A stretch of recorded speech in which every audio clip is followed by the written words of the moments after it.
अस्सलाम वालेकुम अरबोदो टीवी में खुश आमदीद। आज की वीडियो में मैं आपको दो अहम खबरों से आगाह करूँगा। एक, 23 अप्रैल के बाद मक्का दाखिल होने के लिए परमिट ज़रूरी, और दूसरी खबर जाली या सस्ते हज पैकेज। ये दोनों खबरें इन दोस्तों के लिए अहम है जो सऊदी अरब में क़याम पज़ीर हैं और हज करने के ख्वाहिशमंद हैं।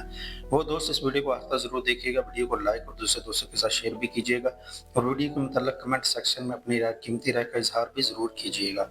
तो बढ़ते हैं खबर की तरफ। सऊदी अदारा अमन आमा का कहना है कि बुध 23 अप्रैल से मक्का शहर जाने वालों को परमिट लाजमी होगा। चेक पोस्टों पर मुतय्यन अहलकारों को परमिट चेक करने की हिदायत कर दी गई है।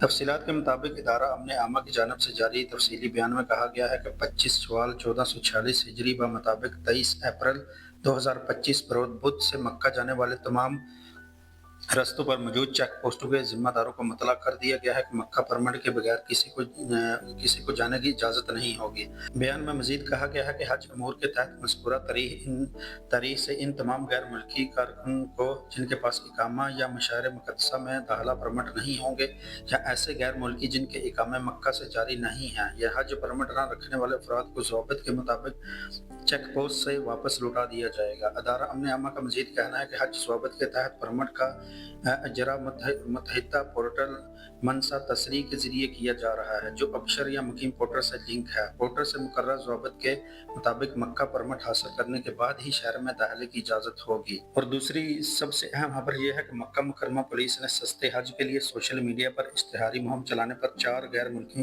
अफराद को गिरफ्तार किया है।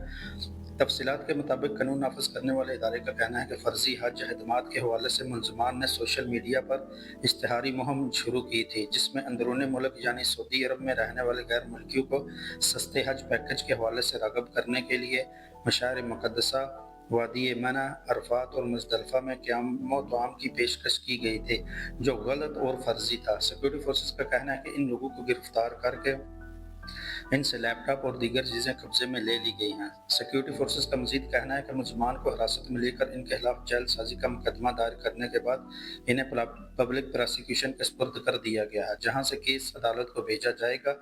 अदारा अमन आमा ने शहरियों और मुकीम गैर मुल्कियों से कहा है कि वो इस किस्म के जाली इदारों के जालसे में ना आएँ, इस हवाले से एहतियात का मुजाहरा करें। अदारे का कहना है कि अगर किसी के इल्म में इस तरह के जाली इदारे आएँ तो वह मक्का मुकरमा पुलिस और मशरकी रीजन में टोल फ्री नंबर 911 और ममलकत के दीगर इलाकों के लिए 999 पर इस हवाले से इत्तला दे सकते हैं। तो दोस्तों, ये रही आज की वीडियो। उम्मीद करता हूँ इस वीडियो को ज़्यादा से ज़्यादा लाइक और शेयर करेंगे। चैनल पर नया है जो अभी तक आपने चैनल को सब्सक्राइब नहीं किया तो चैनल को सब्सक्राइब करके बेल आइकन को प्रेस कर लें, ताकि इसी तरह मजीद सऊदी अरब से बाखबर रह सकें। तो मिलते हैं किसी नई वीडियो के साथ, तब तक के लिए मुझे दुआ में याद रखिएगा। अल्लाह हाफिज़। अस्सलाम वालेकुम।